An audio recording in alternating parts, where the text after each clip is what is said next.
Good morning and welcome back to your Hebrew Nation Morning Show, where Hebrews from all over the world gather to share and listen about the biblical roots of our faith.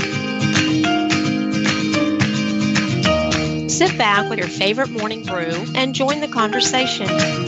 Lines are now open, so call 503-967-3001. 503-967-3001.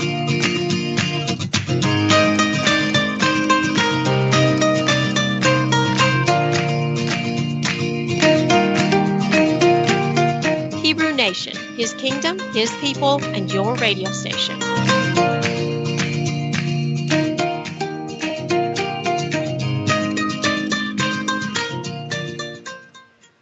Well, good morning. You are listening to Hebrew Nation Radio, and we are echoing. So, oh my goodness. So, anyways, there, it quit. So, good. Welcome to Hebrew Nation Radio. You're listening to the Wednesday morning show with Dr. Deb Gold and Miriam Stallsworth, and it is a rainy, cold, miserable day in Oklahoma, but the sun shines bright in our hearts. Right, Miriam? You are absolutely right, Deborah. At first, I thought maybe you were on the mountaintop with that echoing, but we're on the mountaintop with our guest today, aren't we? And it's always a good day to be on. Yes, it is. It is, and we have had some challenges this morning, so. Yes.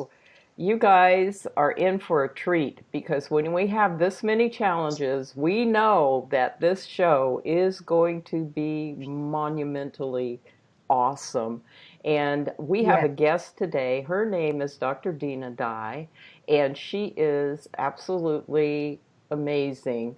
I think when Trump leaves office, we should definitely see if we can recruit her to run for president.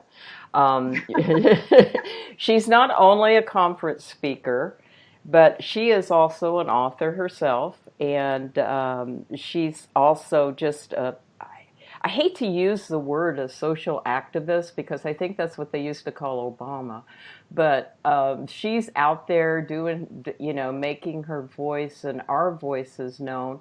She's also the national founder for the On Fire prayer movement that's swept across like wildfire across the nation and even in other parts of the world. And so it's our honor today to have Dr. Dinah Dye on our program. Good morning, Dinah. How are you?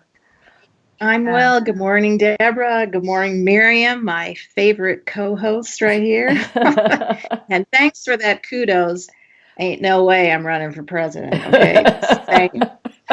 One of the main reasons is I hate meeting, so I would never do well in that environment. Dang, I was looking to finding out all the dirt on you, and that would be one sure way to do it. Yeah, the FBI would just have to go looking through my hippie years. It would not be pretty.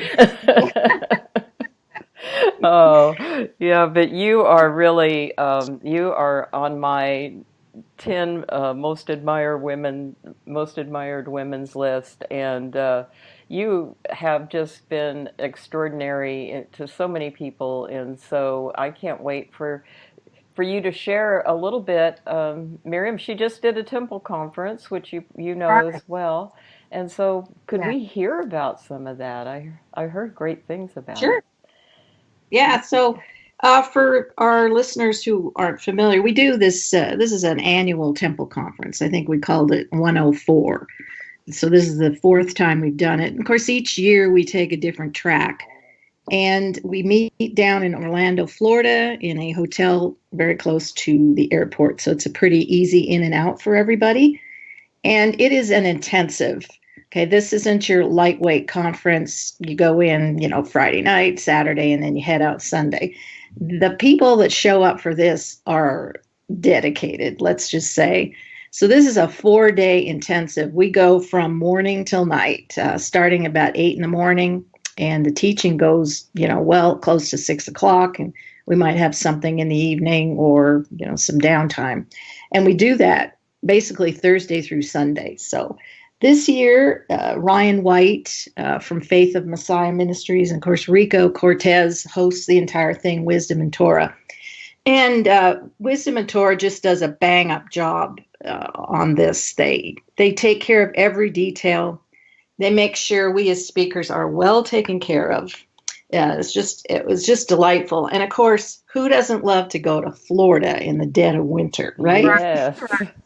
I was only 85 one day. But you I weren't was very much, were you? no, I loved every minute of that. And Yeah. especially where I live, you know, the worst weather was sort of between Christmas and about mid-January. So I missed that entire 3 weeks. So I was in heaven down in Florida enjoying the beach. But what was unique this year, Rico's just finished putting together a VR app on the temple. And it's based on all of the research of Joe Good. So Joe's been at this for well over 40 years. Mm-hmm. And he has uncovered locations of things and just sort of the structural framework that even the rabbis are blown away by. So all of Joe's research has been put into a VR. So there's an app now if you want to purchase it. And I think you can just go to Wisdom and Torah. But the app and really the VR, you put those glasses on and it is just amazing. So I'm not real good at, I didn't grow up in the era of, what do you call that? Technology. With the handheld press the button thing, Right. That's not my forte. So I found myself falling off the temple roof quite a few times, sort of losing that. But you just, if you want to get a sense of the size and the scope and the drama of the environment, the VR is it's fabulous. And even, they've figured out some of the floor patterns and just the magnificence of it. I can't. It's really outstanding to learn where the chambers and the various courtyards, et cetera, are located, and the procession that follows when you come in from the southern steps, and enter. I mean, it's just fantastic. So that was probably the highlight for a lot of people there because he had just released it. So everybody got their turn with the goggles and had an opportunity to walk through the temple. I think the best thing out there for learning about it. So for many of you, Joe Good was my mentor for many years, just learning the framework, the structure, the archaeology, etc. And what I did was I took that sort of practical structural concrete material as my foundation, and then from there built off to try to understand it in a more creative way, if you will, for lack of a better term. So I just, I've just bounced off of what he's done in writing some of my stories, and that was kind of my approach at the conference. So Rico was really focused on the sort of archaeological structural framework of the temple. Ryan had done a lot of work in the area of Passover. He also talked about some of the parables, prodigal son, etc. And I focused in on, through my sessions, really from Genesis chapter 1. And I took what I saw in that, a pattern of that God in the beginning created the heavens and the earth. That is, basically created a house for himself, which, that's essentially the temple. And that he completed his work on the seventh. And we talk about that in terms of rest. And I associated that with sort of the king taking the throne. But that God rested the man he formed in the garden. So this is kind of kingship. So we have temple, rest, and kingship. And then the purpose of the man in the garden was to cultivate and to watch over and guard. And the concept of cultivation has to do with, of course, working the garden to bring forth food. And so, but that is our aspect of worship. So that was sort of the basis of what I put together: the temple, rest, kingship, and worship. And I tied that to the book of Matthew, because if you read the very first verses in the book of Matthew, it talks about that the book is the genesis, if you will, of Yeshua the Messiah.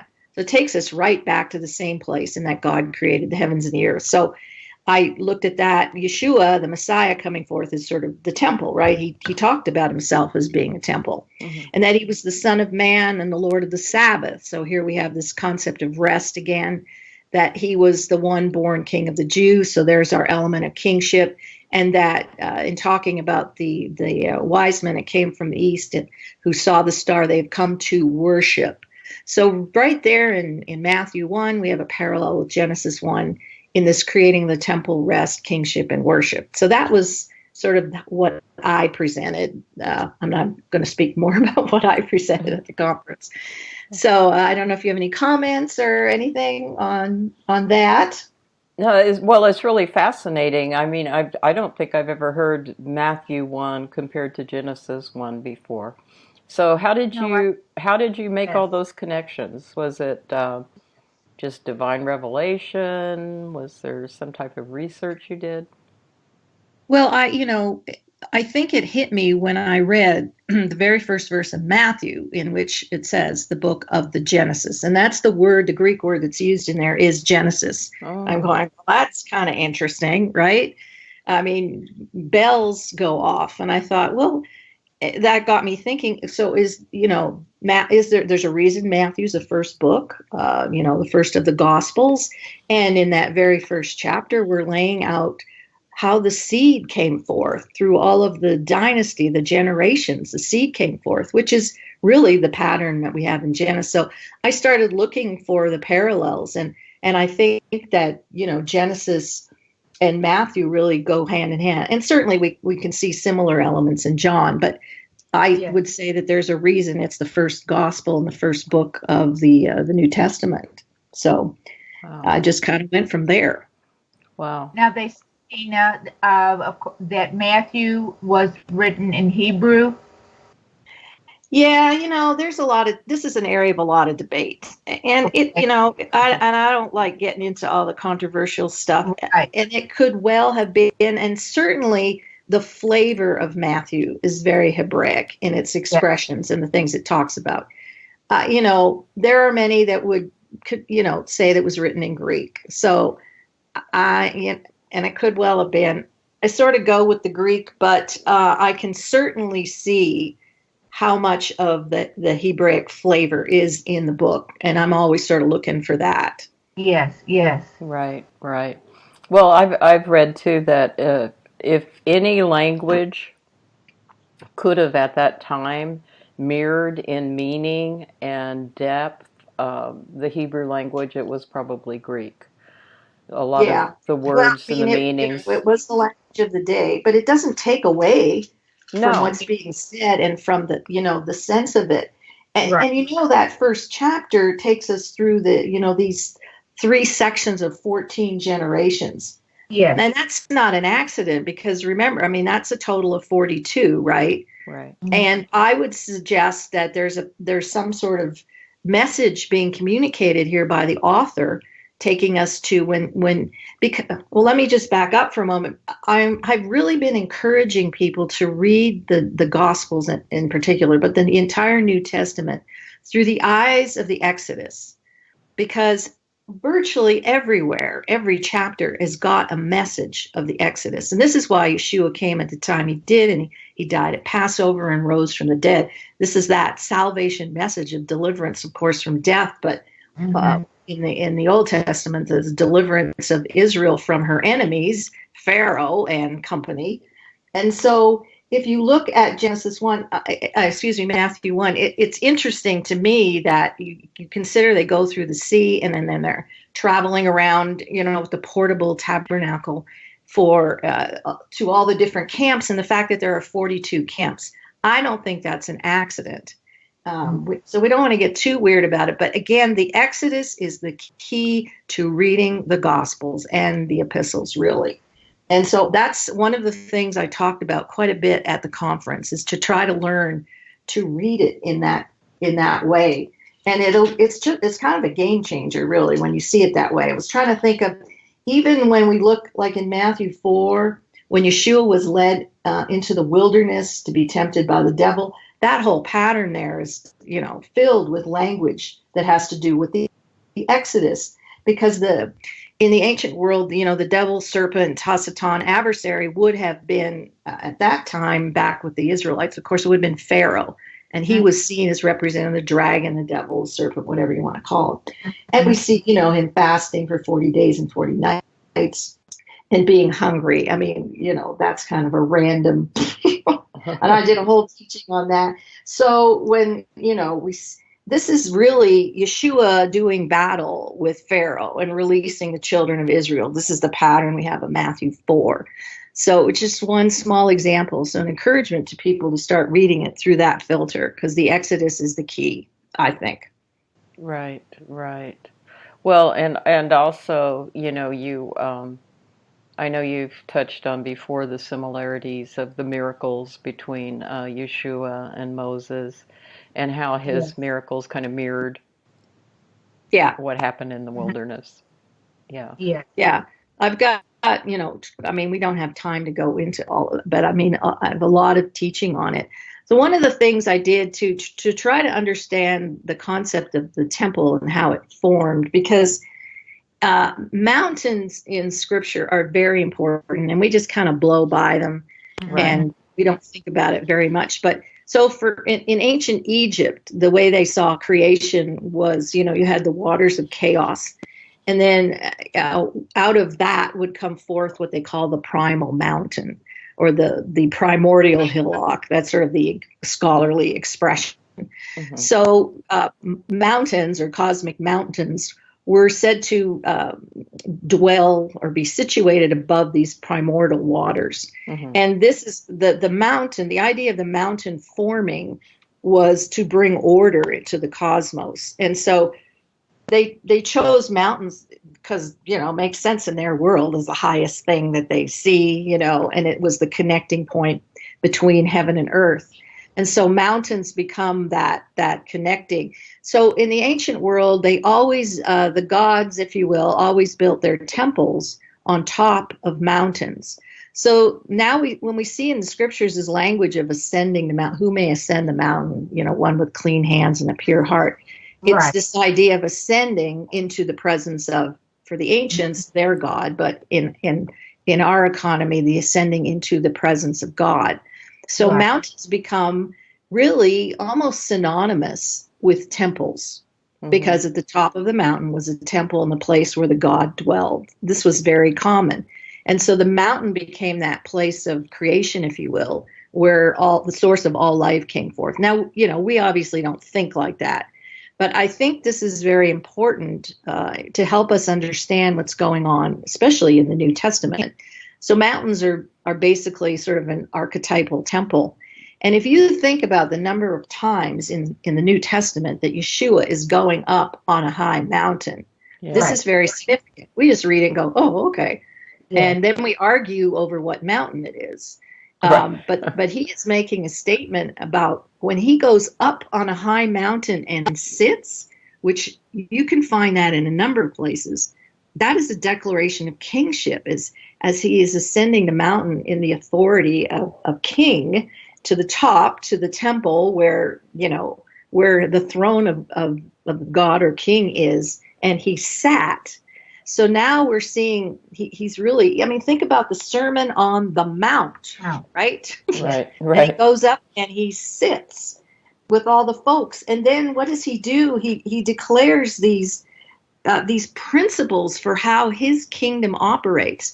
He's taking on the authority of the king, and he's communicating to the folks that this is how the kingdom operates in opposition to the kingdoms of this world. So what's going on in Jerusalem at that time? Of course, the temple is on Mount Zion, and it's supposed to be the place of the presence of God and his throne, but it's basically been taken over by a bunch of corrupt officials who are, ruling and reigning and enslaving the people. So we have this, battle of two mountains, if you will. It doesn't really matter where the Sermon on the Mount took place. That's not the point. The point is this mountain is the mountain of mountains where the king dwells, in contrast to the ruling authorities and the political elites of the day. Does that make sense? Yes. Yes. Totally. Yes.